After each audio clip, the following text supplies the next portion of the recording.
پٹیالہ کے باہر اس وقت وزیر اعلیٰ کے پی صاحب اپنے لوگوں کے ساتھ بیٹھے ہوئے ہیں اور ان سے ملاقات کے لیے تحریک تحفظ آئین پاکستان کی قیادت بھی پٹیالہ جیل پہنچ گئی ہے اور وزیر اعلیٰ صاحب نے یہ کہا ہے کہ پورے پاکستان کے لوگوں میں غم و غصہ بڑھ رہا ہے عمران خان سے نہ ملنے کے حوالے سے اور یہ نقصان کرے گا۔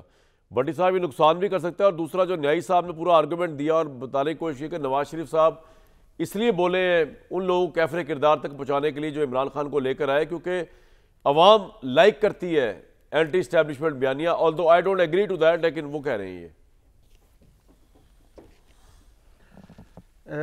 آپ کی اور نیازی صاحب کی دونوں پوائنٹ آف ویو سے بچا کر اور احترام کے ساتھ میں صرف یہ کہنا چاہتا ہوں کہ مجھے یہ بتائیے کہ جو کچھ نواز شریف صاحب کہہ رہے تھے کیا یہ اس موقع پر وہ کہہ سکتے ہیں؟ جو کچھ نواز شریف صاحب نے کہا میں نے تو پہلے کہا ہے نا کہ وہی انتقام وہی غصہ وہی 100 بار کہی ہوئی باتیں، جو کچھ کہا نہ اس کی کوئی حیثیت ہے نہ اس کا کوئی اثر ہے نہ کوئی اس کی ریلیونس ہے۔ کیوں؟ اس لیے کہ وہ سچ چھپا رہے تھے، اس لیے کہ وہ آدھا سچ بتا رہے تھے، اس لیے کہ وہ بات کر رہے تھے جو عملی طور پر وہ کر نہیں پائیں گے، اس لیے کہ وہ احسان فراموشی کر رہے تھے، اس لیے کہ وہ گڑ کھا کر کہہ رہے تھے قوم کو کہ گڑ نہ کھائیں، وہ گرم گرم چائے کی پیالی ہاتھ میں پکڑ کر چائے کے نقصانات بتا رہے تھے۔ دو باتیں کر لیتے ہیں نواز شریف صاحب کی، صرف باقی باتیں تو ساری چھوڑ دیجئے۔ ایک انہوں نے کہا کہ آج ملک میں میرٹ کا بول بالا ہے، جی میں اس پہ ضرور کروں گا، آج ملک میں میرٹ کا بول بالا ہے۔ ہاں بالکل ہونا بھی چاہیے میرٹ کا بول بالا۔ آپ میرٹ پر لندن گئے تھے، میرٹ پر لندن سے آئے، میرٹ پر شہباز شریف صاحب وزیر اعظم بنے، میرٹ پر آپ کے سارے مقدمے ختم ہوئے اور میرٹ پر الیکشن ہوا اور میرٹ پر رزلٹ نکلا اور میرٹ پر مریم نواز صاحبہ وزیر اعلیٰ بنی، تو میرٹ کا بول بالا تو ہونا چاہیے۔ دوسرا انہوں نے کہا کہ عمران خان صرف مجرم نہیں ہے، مجرم وہ بھی ہیں جو عمران خان کو لائے، ان کا احتساب ہونا چاہیے۔ پہلی بات تو یہ کہ میاں محمد نواز شریف صاحب کو میرا پیغام پہنچا دیجئے کہ میں ارشاد بھٹی نے احتساب نہیں کرنا۔ آپ اس وقت اقتدار میں ہیں، اگر آپ سمجھتے ہیں آپ کا بھائی وزیر اعظم ہے، آپ کے بیٹی وزیر اعلیٰ ہے، آپ کی پارٹی اقتدار میں ہے، تو آپ کریں ضرور، میں تو آپ کے ساتھ ہوں، بالکل کریں۔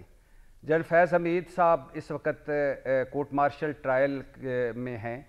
جنرل باجوہ صاحب کی غالباً وہ بات کر رہے ہیں یا کچھ ججز کی بات کر رہے ہوں گے یا کچھ اور کی جن کی بھی بات کر رہے ہیں۔ مجھے یہ بتائیں کہ نواز شریف صاحب کہ آپ نے 8 بندے جب آپ کے ایون فیلڈ اپارٹمنٹس میں تھے لندن میں، تو آپ نے قرآن پر حلف لے کر ان بندوں ساروں کو کیوں کہا کہ ہم نے جنرل باجوہ صاحب کو ایکسٹینشن دینی ہے؟ اس وقت آپ کا جمہوریت پسند کہاں گیا تھا؟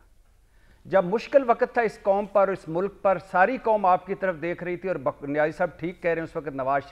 شریف ہو رہی تھی پورے ملک میں، اور اس وقت آپ لندن کیوں گئے تھے؟ کیا ضرورت پڑ گئی تھی؟ آپ کی جان زیادہ ہے میں اس ملک سے، اس قوم سے، یا جس سفر سے آپ پہ روانہ تھے، یا جو آپ جمہوریت کی اور سر آپ کا پوائنٹ آ گیا، آپ نے رسپونڈ کرنے کا موقع دیجیے گا دوسرے لوگوں کو۔ نعرے لگا رہے، صرف دو جملے بھائی میرے، 2 جملے صرف، آپ چلے گئے، واپسی جب آئے تو آپ آ گئے۔ مجھے بتائیں کہ آپ کس کے خلاف کرنا چاہتے ہیں؟ اور بھائی اگر آپ نے ان کے خلاف ان کو احتساب کیا جو عمران خان کو لائے، تو وہ آپ کو بھی پہنچایا انہوں نے لندن، آپ کو بھی بلوایا انہوں نے واپس، آپ کو اقتدار دلوایا، تو بڑی کچھ چیزیں نکلیں گی، تو مہربانی شروع کریں۔ اس حمام میں سب ایک جیسے ہیں۔ اور جاوید لطیف صاحب نے پوچھا ایک ان کی پارٹی کی میٹنگ میں جب وہ ایکسٹینشن دے کے آئے، جہاں تک مجھے یاد ہے اگر میں غلط نہیں ہوں، تو خواجہ آصف صاحب نے جاوید لطیف صاحب کو بتایا کہ یہ وڈے میاں صاحب کا فیصلہ ہے، چھوٹے میاں صاحب کا نہیں۔